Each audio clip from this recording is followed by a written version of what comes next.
executed. That's the only word that fits. She was 16, targeted, lured into the woods by classmates she thought were friends, then stabbed 28 times and left to die in the mud. Her name was Brianna Ghey. Her killers? Two 15-year-olds, cold, calculating, and disturbingly emotionless. They didn't just kill. They planned it, made lists, researched methods, even talked about doing it again. And now, they've been sentenced. But for many, it doesn't feel like justice. This is the story of the youngest murderers in modern UK history, and the girl whose death shocked the nation. Tonight, on The Silent Files, we ask, can children be evil? And what happens when they are? Act 1. Brianna. Brianna Ghey was 16 years old. She was known for her bright smile, her love of pink, her passion for TikTok. She was confident, funny, and unapologetically herself. She was also transgender, open about her identity in a world that wasn't always kind. She lived in Birchwood near Warrington and was beloved by friends and family.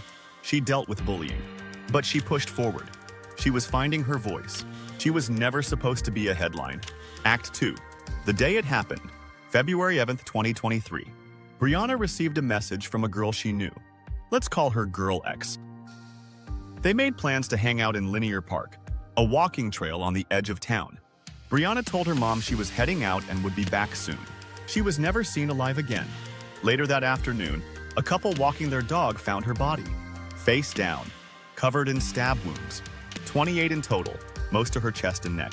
No phone, no bag, no sign of the killer. Just the brutal remains of a life taken. Act 3. The arrest.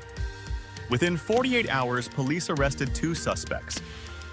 Girl X, the friend who invited her, and boy Y, another 15-year-old classmate. Both were charged with murder. At first, they blamed each other. Each claimed they didn't know the other would bring a knife. Each said the plan was never to kill. But what detectives found told a different story. Act 4. The evidence. On their phones, searches for how to kill and get away with it. References to serial killers.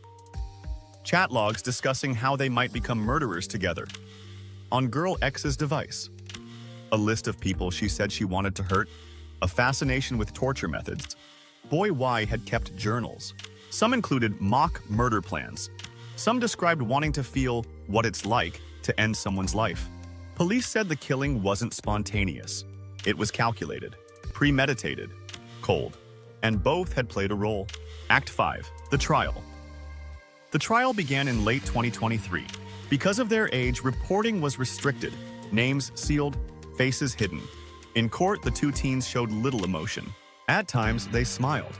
At others, they scribbled notes and whispered to each other. They both pleaded not guilty to murder, but the evidence was overwhelming. Surveillance, DNA, text messages, confessions. A jury took just 4 hours to convict them both. Act 6. The sentencing. On February 2, 2024, the judge read the sentences. Girl X, 22 years to life.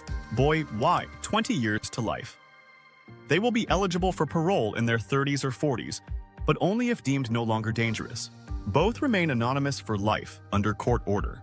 The judge said, this was a murder with no motive, no rage, no passion, just a cold desire to kill. Act 7. The aftermath, public response was immediate and furious. Vigils were held across the UK. People carried signs reading, "Justice for Brianna." Thousands donated to her family. But alongside the grief came outrage. Why weren't the killers named? Should they face adult consequences? What role did the internet, media, and mental health play? Some said Brianna's transgender identity made her more vulnerable. Others pointed to unchecked online radicalization among youth. One thing was clear. This case had pierced the national conscience. Act 8. Brianna's family. Brianna's parents spoke to the media. Brianna was everything to us. She lit up every room. She had dreams and they stole them.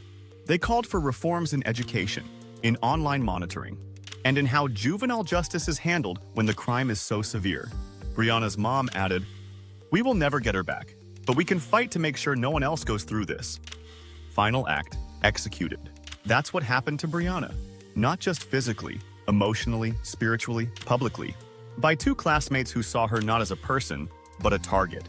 They weren't strangers. They were kids in her orbit. and they destroyed her world in minutes. Today, Brianna's name is remembered in rainbow murals, TikTok tributes, and news headlines. But more importantly, in the hearts of those still fighting for her. Subscribe to the Silent Files for stories that demand justice, even when the world goes silent. Do you think the sentences were enough? Should the killers have been named? Comment below. Your voice matters.